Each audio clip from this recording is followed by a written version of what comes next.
Politics to me is a good thing. It's not all the things that we read about in the newspaper, but to me politics is about voices and how do you bring the most diverse array of voices around a table to solve a problem. We're not bystanders in this world. We can shape the future. But we have to recognize that the future is not just something to experience. It's something to manifest. But Ruth Rudetsky was my 8th grade math teacher at James Lick. She told me that one day I was going to be in a leadership position. And because she knew that about me, she couldn't let up expectations she had of me to perform in the classroom. And I have to say, going to school in San Francisco was really, I didn't speak English until I entered kindergarten, and so it was just so foundational for each of us in terms of our development. And our elementary school was essentially 2 blocks away from my parents' laundry and dry cleaning business, so it was really the hub of the neighborhood when I was growing up, and just have so many fond memories of the teachers who actually lived in the neighborhood, so many of the administrators staff, the principal, so it was just a really strong presence in terms of the school in our lives. So I'm a 4th generation San Franciscan. I'm a 4th generation graduate of San Francisco Public Schools. Went to Glen Park Elementary, James Lick Middle School, and Thurgood Marshall High School, which is, as everyone knows, the best high school in the city of San Francisco. Teachers were always devalued. It had what they called a feminist backlash, based on sexism. Teachers was women's work, and so therefore you didn't need to be paid or have benefits or have children. And through the efforts of the teachers union, all that has changed, and we have a great foundation now. So I would say that the challenges of public education really are affected by so many of the other challenges that are affecting Californians up and down the state. And when we don't continue to make just the basic investment in public education, I feel like we're losing ground. And so that's something that we have to maintain as an investment. And then on top of that, looking at where we can continue to really have those supportive services that are going to ensure student achievement in the highest way possible.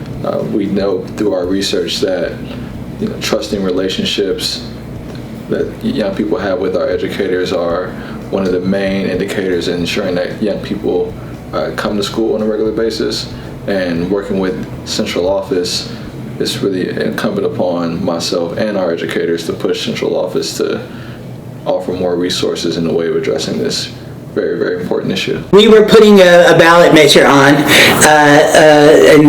at that time, and the way we tweaked it, and this came from my experience as a public school teacher, and not getting paid well and not having benefits, and half your household being in the classroom because there were no supplies, even here in San Francisco.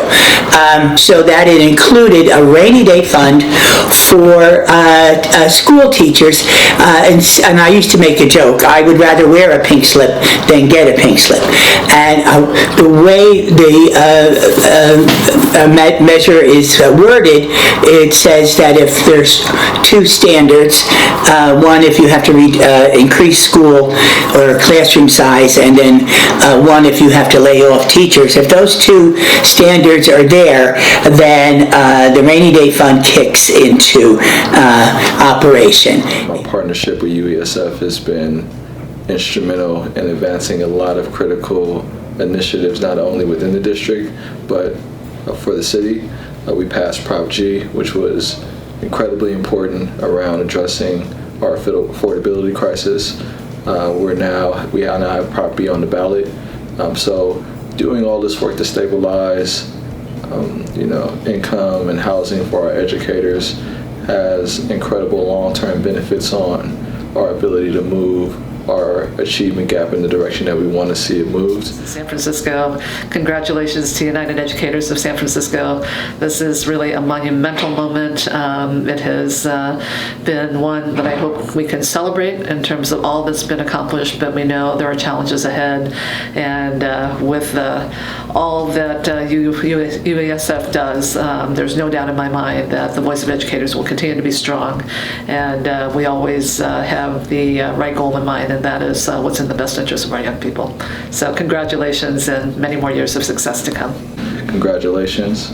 We got 100 more years of work to do, but the 100 years that you put in as an organization leaves a legacy that everyone that comes into this role for the next 100 years can aspire to build on and make better the experience of young people in our city. So congratulations on 100 years. I just want to take the time to say, have a wonderful 100-year anniversary celebration to the United Educators of San Francisco.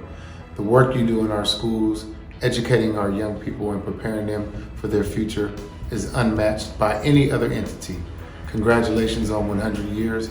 Wishing you the best for 100 more as we continue to work together. Thank you. Governor Gavin Newsom, I hope you haven't forgotten me, ex-mayor of San Francisco. Happy birthday, UESF. Well, you know, despite what people say, I was not around 100 years ago. But a happy 100th anniversary. You look great without Botox.